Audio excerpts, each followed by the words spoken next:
Hi, I'm Tim. Welcome to Watchbox, and thanks for logging on. If you love this watch, email me, tmosso@thewatchbox.com.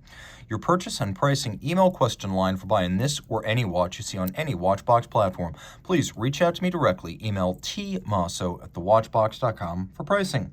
Today, we're discussing the Longines Heritage Classic for Hodinkee. This is a timepiece in stainless steel that was limited to a 500-piece limited run for the 2021 model year. It's 38.5 millimeters in diameter, 11.5 millimeters thick from lug tip to lug tip. It is 47.8 millimeters, and the space between the lugs is a very vintagey 19 millimeters. On a lovely vintage-inspired beads of rice bracelet, the watch wears easily on my wrist of 16 centimeters circumference. Take a good look. In this down-the-barrel shot, you can see it comes nowhere near the edge of my wrist, and it's flat enough and low enough to slide underneath the cuff. Over the top, let's take a quick look. Plenty of clearance on both sides. I could recommend this for a wrist as small as 13.5 centimeters circumference. It's definitely a unisex watch, though being vintage styled, the idea perhaps isn't sartorial versatility so much as it is simply to create a decently sized modern watch that doesn't feel petite as a vintage original might. Taking a quick look at the bracelet, you can see it uses a very vintage inspired straight polished bar, no conforming end links here. The individual links are short in cross section, and you'll appreciate that a modern feature, removable links fixed by screws, allows for quick sizing of the bracelet, and there are many removable links fixed by screws. It's a supple bracelet and very comfortable, and you'll appreciate that there are plenty of little gaps underneath to vent the wrist on a hot day. The clasp is simple. It's a twin trigger release with a Longines logo externally, a medley of satin and polish, and a thick gauge steel single swing arm.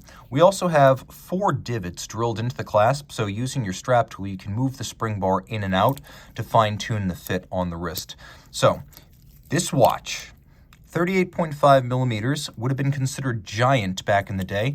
It is inspired not by any one particular Longines reference, but by several eras of first half 20th century Longines timepieces.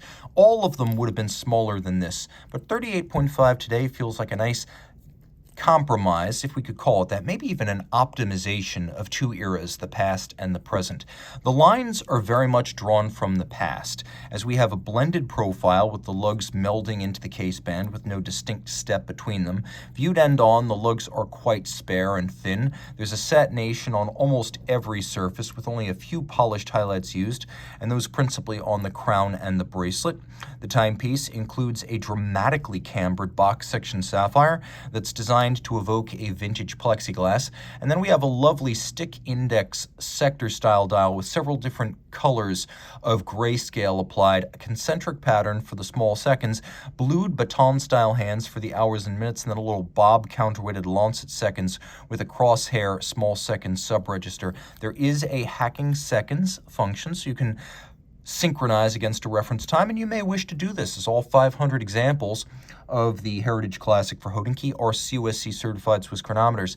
If you look carefully, you can see that the crown profile is slightly conical and sharply knurled, another nod to the past, and there are several different finishes, from the opaline matte finish to the concentric brushed pattern of the hour track to the somewhat sunken concentric guilloche pattern stamped onto the small second sub-register. Not a lot to see on the reverse side. This one is still underneath its original packing sticker, so we're going to leave that in place for you. They are individually numbered out of 500. The movement inside is called the Longines L2.829.4.72.2, which is based on the ETA A31.501. There was a time when those movements, like the A31, were called Valgrange calibers. There was a period, I want to say back in 2009, when a bunch of ETA movements like the 2824 and the 7750 were redesigned with larger base plates to better fill large watch cases. So that's what we have right here. But there are also some technical enhancements that have been added over the years. This automatic winder has a 72-hour power reserve. It does have the stop seconds function. It is 6-position adjusted. It is a COSC certified Swiss chronometer, and it has an anti-magnetic silicone hairspring. It also has 30-meter water resistance, which is par for a dress watch, which, let's face it, this more or less is, albeit with a bit of a sporty bent. Reach out to Team Mosso at thewatchbox.com for purchase and pricing details of this 500-piece limited edition Longines Heritage Classic for Hodinkee.